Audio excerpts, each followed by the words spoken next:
What was she like as a child? Very personable child. She's another one that loved Indians, but we could be sitting here watching a show together, and if she felt like getting up and going to bed, she'd just get up and leave. Wouldn't say goodnight or anything, but she was just a loving child. I had no problems with her, rebellion-wise or anything like that, you know. And as a wife, I think she was a wonderful wife. Good housekeeper, a wonderful mom. She just loved her boys, and they were in Concord Christian school until they moved down to Rehoboth, and then she homeschooled them. And then when she moved back up here and took sick, Mike had to finish up the school in here.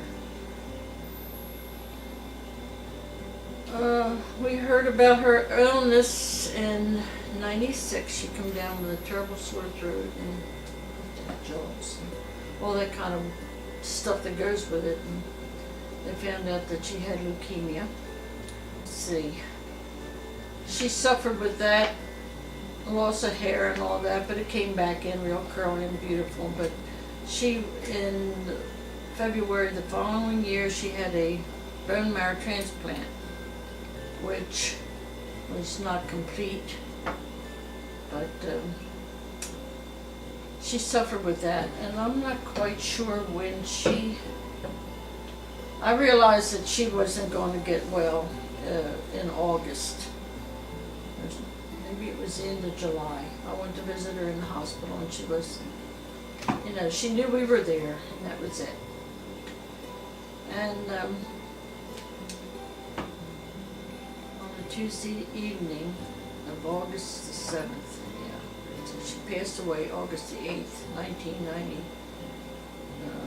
2000, I'm sorry. The year 2000. I was not there when she went out into eternity, but I'm sure she was almost there when I left on Tuesday night, because she wasn't coherent. I sat and held her hand. I had no feelings. She was just stiff, and I think in a coma at that time.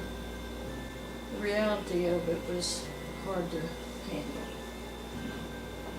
I had her for 44 years, which we were pals. We did things together.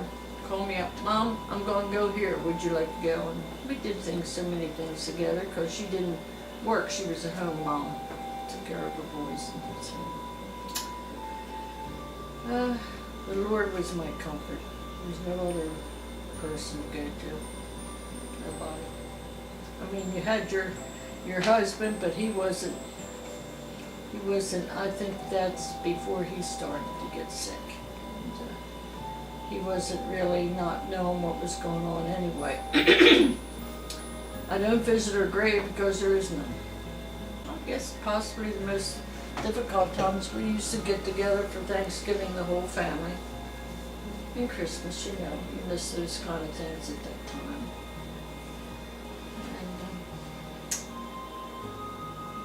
And, Was there ever a time when you questioned why Kim, or?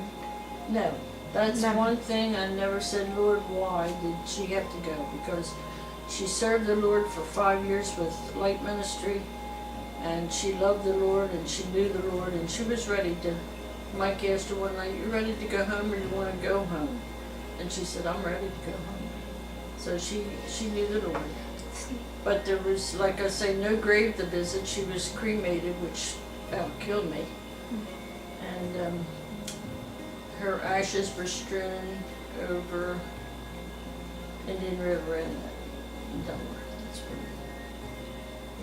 And I never doubted my faith, because I knew the Lord, and I didn't doubt it, and I didn't doubt and question Him why He took her, because the rest of them weren't ready, you know. So